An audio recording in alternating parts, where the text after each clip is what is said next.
You have to flush spaghetti down a toilet to help a mummy win a beauty contest. Maniac Mansion was a 1987 graphic adventure by Lucasfilms Games, and the premise is simple. Dave and his friends go to rescue Dave's girlfriend Sandy, who's being held captive by a mad scientist who's possessed by a sentient meteor. For an 80s point-and-click adventure game, that plot is pretty straightforward. It was a point-and-click adventure game with a big cast of characters that you had to choose 3 to actually play with, which means there was a lot of different ways to get through the game and different ways to beat the game. It is also the game that established LucasArts as a rival to Sierra in point-and-click adventures. And it introduced us to the Edison family as well as Green and Purple Tentacle, which set up things for the sequel. In 1993, LucasArts brings out Day the Tentacle, with another very straightforward plot. Purple Tentacle drinks some toxic sludge, grows some arms or nubbins, and uses them to take over the world. So Bernard, Hoagie, and Laverne use time travel to go back in time and turn off the sludge-o-matic before Purple Tentacle can drink the toxic sludge. Like I said, straightforward. But the time travel goes wrong, and Hoagie ends up 200 years in the past, and Laverne ends up 200 years in the future, which sets up the core mechanic for puzzle solving in this game. You find an item in one time,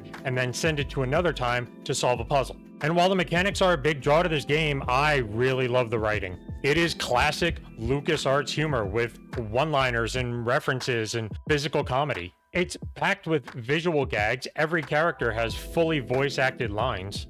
Wow, that's the best hair I've ever seen on a mummy. I said you're free, now get off your fat, lazy butts and start enjoying it.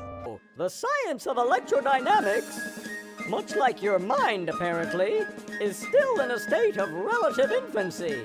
And the puzzles are ridiculous, like cryogenically freezing a hamster so you can microwave it in the future, make it run on a wheel to power a time travel toilet. But none of those gags or jokes or puzzles would land without the art style, and I can't believe it took me this long to figure out.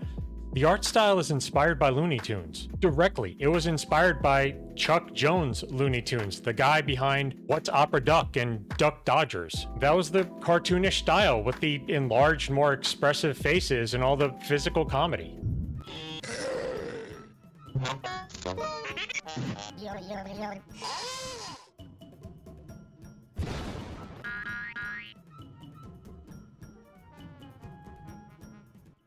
And Chuck Jones personally went to the studios to give his input on the animation. Hey, look, a skunk.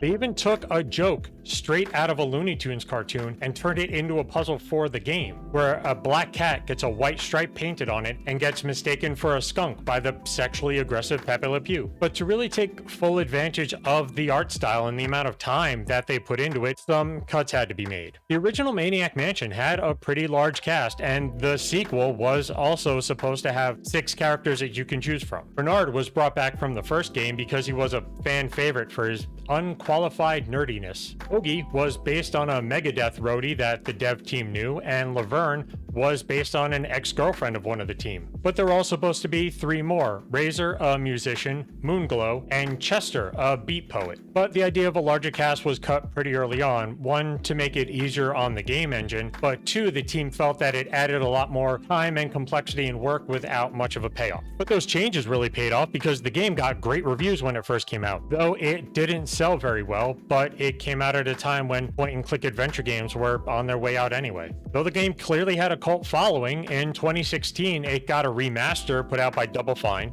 and in 2018 fans made a sequel. They released the prologue and then did a fundraiser to fund the rest of it, and I really enjoyed the prologue, but I haven't heard anything since, so I don't think that ever got off the ground. But for a game that's over 30 years old, that's pretty impressive staying power, and it's one of the reasons this is one of my comfort games, a game I go back to over and over. I love the jokes and the writing, the puzzles are fun and inventive without ever being frustrating, and that's why it's still worth talking about decades later.